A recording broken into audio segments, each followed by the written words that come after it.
नमस्कार, मी श्वेता भालेकर परब. आपण पाहताय TV9 मराठी. सुरुवातीला एक महत्त्वाची बातमी. मनोज जरांगे यांचा मोर्चा बीडच्या खामगावमध्ये पोहोचलेला आहे. मोठ्या संख्येने मराठा समाज या मोर्चामध्ये सहभागी झालाय. मराठा आरक्षणासंदर्भात मुख्यमंत्र्यांची वर्षा बंगल्यावर बैठक सुद्धा आयोजित करण्यात आली आहे आणि थोड्याच वेळात या बैठकीला सुरुवात होईल. मुख्यमंत्री शिंदे जरांगेंसोबत संवाद साधण्याची सुद्धा शक्यता वर्तवली जाते. आपण ही दोन दृश्य पाहतोय. जरांगे यांचा मोर्चा बीडच्या खामगावात पोहोचलेला आहे. मोठ्या संख्येने मराठा समाज बांधव त्यांच्याबरोबर उपस्थित आहेत, या मोर्चामध्ये सहभागी झालेत. तर दुसरीकडे सरकार आता अलर्ट मोडवर आलेलं आहे, सतर्क झालेलं आहे. मराठा आरक्षणासंदर्भात मुख्यमंत्र्यांनी तातडीची बैठक दुपारी 3 वाजता वर्षा बंगल्यावर बोलावलेली आहे. या संदर्भात अधिक माहिती घेऊयात कृष्णा सोनारवाडकर यांच्याकडून. कृष्णा, काय अधिकचे अपडेट्स?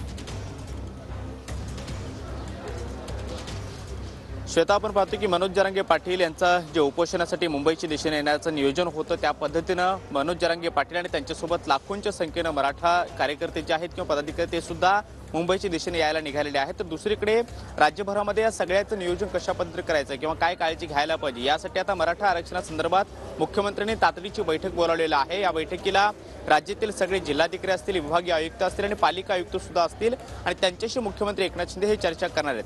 दुसरीकडे एक मंगेश चिवटे जे मनोज जरांगे पाटील यांच्याशी वारंवार संवाद ठेवत होते ते सुद्धा वर्षावरती पोहोचलेले आहेत. त्यामुळे एकूणच जर मनोज जरांगे पाटील यांची समजूत काढण्यात सरकार अयशस्वी झालं तर या मोर्चाचं कसं नियोजन करायचं किंवा मुंबईत येऊन ते उपोषणाला जे काही सुरुवात करणार आहेत ते कधीपर्यंत आणि कशा पद्धतीने सुरू राहील याचंही कुठं नियोजन अद्याप तरी त्यांनी सांगितलेलं नाहीये. मात्र 26 तारखेपर्यंत मनोज जरांगे पाटील हे मुंबईमध्ये पोहोचणं अपेक्षित आहे आणि त्यानंतर मुंबईच्या आझाद मैदानामध्ये लाखोंच्या संख्येनं हे उपोषण जे आहे ते सुरू होऊ शकतं आणि त्यामुळे सरकारची नेमकी भूमिका काय असावी यासाठी मुख्यमंत्री एकनाथ शिंदे आज या सगळ्या वरिष्ठ अधिकाऱ्यांशी चर्चा करणार आहेत. ज्या ज्या टप्प्यातून मनोज जरांगे पाटील यांचा हा मोर्चा जो आहे तो मुंबईच्या दिशेने येतोय तिथल्या सुद्धा अधिकाऱ्यांशी मुख्यमंत्री एकनाथ शिंदे हे संवाद साधतील आणि त्यानंतर या सगळ्याचं नियोजन कसं करायचं किंवा कुठलाही अनुचित प्रकार घडू नये किंवा कुठलाही कायदा आणि सुव्यवस्था प्रश्न निर्माण होऊ नये यासाठी सुद्धा मुख्यमंत्री एकनाथ शिंदे या सगळ्या अधिकाऱ्यांशी बोलणार आहेत.